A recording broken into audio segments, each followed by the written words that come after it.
Welcome back to the deep dive. Today, we're grabbing our calculators. We're cutting straight through the sparkle, the marketing glow around luxury beauty boxes. Our mission to investigate the, let's say, hidden math behind these huge value claims. We're focusing specifically on a big one, the Vogue Festive Calendar, the 2025 edition. Right. And these calendars, they promise the sort of ultimate shortcut, don't they? Owning luxury without that full retail price tag. The numbers feel, well, aspirational, almost too good to be true sometimes. You look at the Vogue calendar, costs £355. But they say it contains 32 products worth over £1,600. And that's the hook, isn't it? A saving of, what, over 1,200 pounds, supposedly? Yeah. Makes that 355 feel like an investment, maybe not a splurge. Exactly. But when we dug into the reviews, what we found is that the initial math, well, it's a bit of a mirage. Yeah. Our core discovery, the real aha moment, is about defining and dissecting the techniques they use to hit that headline price. Yeah. One reviewer called it, brilliantly, I think, weapons-grade creative accounting. That's the perfect term for it. It really is. Because the inflation, it's quite sophisticated. The first method, maybe the most effective one we saw, is assigning these massive retail prices to, well, microscopic samples. Right. Using the power of that big brand name. Precisely. It's deployed like a financial tool here. Okay, so let's talk about the big one everyone looks for. Yeah. La Mer. You see that listed, you instantly feel like, okay, this is worth it. True luxury. That's the feeling they bank on. Yeah. So the calendar, it includes 2 La Mer creams, huge excitement, naturally. Of course. But then you look past the name, check the actual container. Each one is just 7 milliliters. 7. Okay, just to put that in perspective for everyone listening, 7 milliliters is often less than what you get chucked in your bag as a free sample when you buy, I don't know, a lipstick at a department store. Exactly. It's barely travel size, sometimes not even that. Yet, how are they valuing these? Well, this is where the creative part comes in. For the calendar to hit that 1,600-pound claim, those 2 tiny 7-milliliter samples, that's only 14 milliliters of cream combined, they're valued at a staggering $77. Wow, 77 pounds for 14 milliliters. Yeah. They use that brand prestige like a multiplier.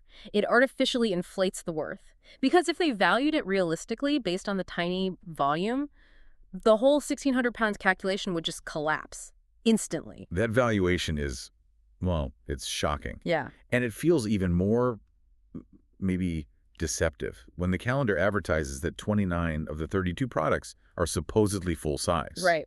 Relying on these tiny, high-value samples really stretches that full-size claim, doesn't it? These microsamples are like the critical ingredient to bridge that gap to the big 4-figure value. It gives you the feeling of luxury. But not the volume. Not the volume. No, Yeah. It's a quick hit of aspiration. You can, tell your friends you've got La Mer, but you can't really use it for more than a week or so. So, okay, they're leaning hard on these tiny luxury samples for the brand cred.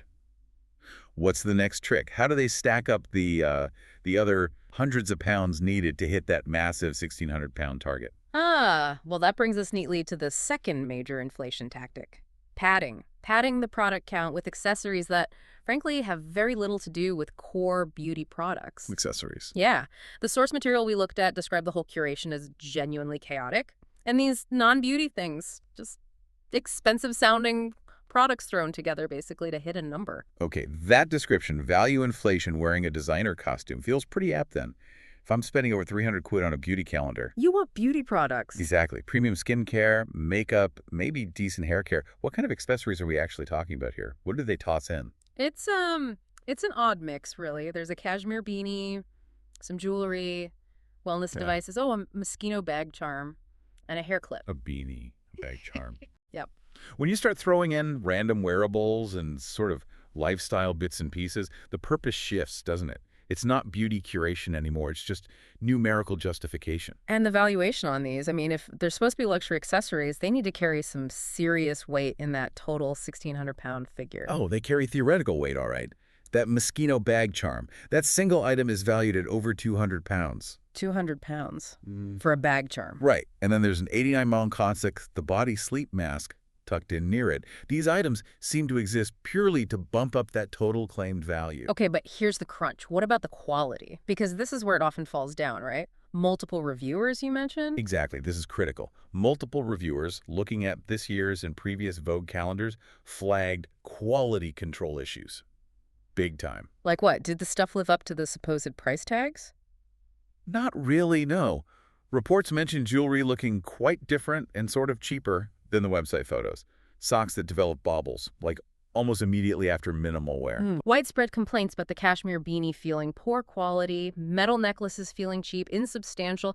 You're paying for the idea of a 200-pound designer charm. But you're getting something that feels like filler. Precisely. Disposable filler that just feels, well, totally out of place in what's meant to be a luxury curation. That must feel really jarring for the buyer, mustn't it? Yeah. You open this supposedly high-end box, and you find a cheap-feeling necklace next to a tiny 7-milliliter pot of La Mer. Yeah. It feels less like thoughtful curation and more like, well, like the magazine staff just emptied out a drawer of forgotten press samples to hit a target number. It absolutely dilutes the focus. If you bought the box for premium beauty, you're essentially subsidizing this pile of unrelated, sometimes poorly made accessories.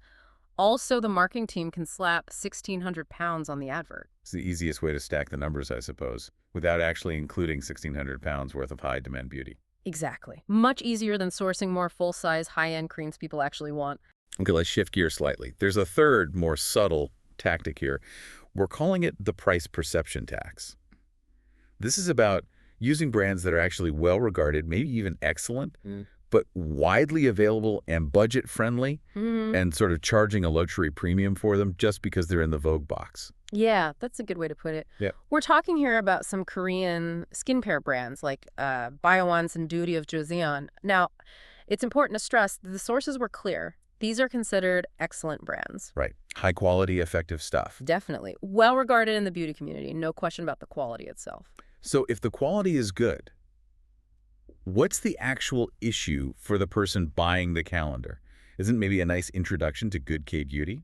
It could be, but the issue is more psychological and about financial context. Users who already knew these brands, maybe buy them regularly, they were, according to one source, absolutely shocked. That's so why. Because these K-beauty items, which are great, are easily available elsewhere, think Amazon, other online retailers, for significantly less money. Oh, okay. So when you buy a calendar from a high-end name like Vogue for $355, you sort of expect everything inside to be valued at, let's say, Vogue prices. You're paying a premium just because it's sitting next to the La Mer sample and maybe a Chanel lipstick. Exactly. It disrupts the luxury narrative. You're paying extra for the context, not the product's market value. That makes total sense. It's that difference between utility value, what it's actually worth on the open market, and the perceived value created by the curation or the brand name on the box. Precisely. Like buying a perfectly good store-brand biscuit, but paying artisanal bakery prices because it's in a fancy tin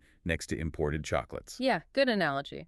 And this whole price and context thing, it looks even worse when you compare it to what competitors are doing, right? It really does. The sources specifically mentioned competitors like Space NK and Cult Beauty. Okay, so what are they doing differently? Why do they get better reviews, apparently? Well, both Space NK and Cult Beauty, their calendars often cost less than Vogue's, interestingly, and they consistently get better reviews year after year.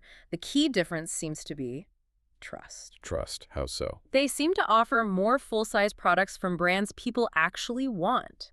Crucially, their claimed value comes primarily from the core beauty items themselves. It's not from random accessories. Exactly. Yeah. They don't seem to rely on this slightly confusing, chaotic strategy of padding the numbers with cashmere beanies or overpriced bag charms. Their value feels more honest, straightforward. That difference really speaks volumes about who they think their customer is, doesn't it? If Vogue is maybe aiming for lifestyle fluff to hit a number, Space NK and Cult Beauty seem to be targeting the dedicated beauty enthusiast who knows their stuff. That seems fair. Now let's circle back to the big question. What's the actual usable value someone gets from the Vogue calendar if we strip away all this creative accounting? Right. Take away the inflated accessories, the 200-pound charm, the maybe questionable beanie. Apply a more realistic value to those tiny La Mer samples based on volume. And account for the K-beauty you could buy cheaper elsewhere. When you do all that, the sources estimate the actual value of genuinely wanted core beauty products you'll likely use is probably closer to 800 pounds. 800 pounds. Okay. Now, let's be fair. 800 pounds worth of stuff for a 355 outlay.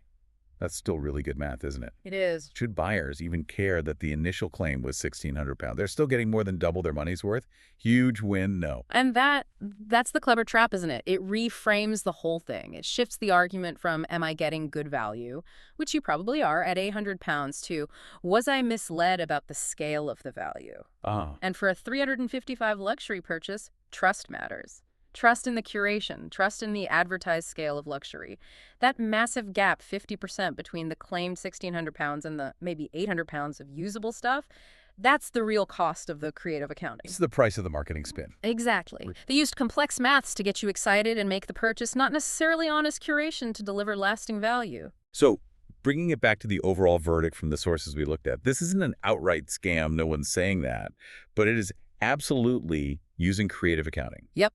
To justify an aspirational price tag based on a headline figure, the value, as advertised, is theoretical, not entirely practical for most buyers. Which brings us to that core concept you mentioned, the VOGUE tax. Right. If you're buying the specific calendar purely for premium beauty, for a really cohesive top-tier curation, well, you're paying a VOGUE tax for chaos marketed as curation. Ouch. They're selling the idea of being part of that high-fashion ecosystem, maybe more than the actual substance of the products inside. And that promised £1,600 value. It only really exists on paper if you genuinely want every single item, Every single one. including the Moschino charm, the potentially iffy beadie, Yeah. the K-beauty you could get cheaper. And if you're totally fine with sample-size luxury, making up a huge chunk of the monetary worth. Yeah. If you just wanted the good face creams, the nice serums, you basically ended up subsidizing a pile of other stuff you might not care about. Expensive, chaotic pile. That's the takeaway.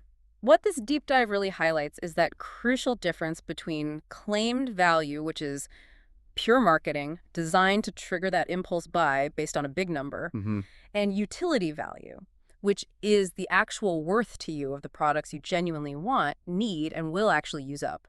Always question the stated value versus the practical value you'll get. That's the real lesson here, isn't it? For shoppers looking at any kind of bundle, really, based on these tactics, tiny high-value samples, non-core padding to hit a headline price, you have to ask, how many other luxury bundles rely on this exact formula? Good question. It's probably not just beauty boxes. And what other advent calendars, maybe the competitors like Space NK or Cult Beauty, actually do deliver that value and thoughtful curation without resorting to quite so much accounting gymnastics? Something to think about. Definitely something for you, the listener, to explore next time you see one of those headline figures that seems almost too good to be true. Maybe it is. Keep peeling back the layers. Always interrogate the fine print. We'll catch you on the next deep dive, where we'll keep exploring the numbers behind the narratives.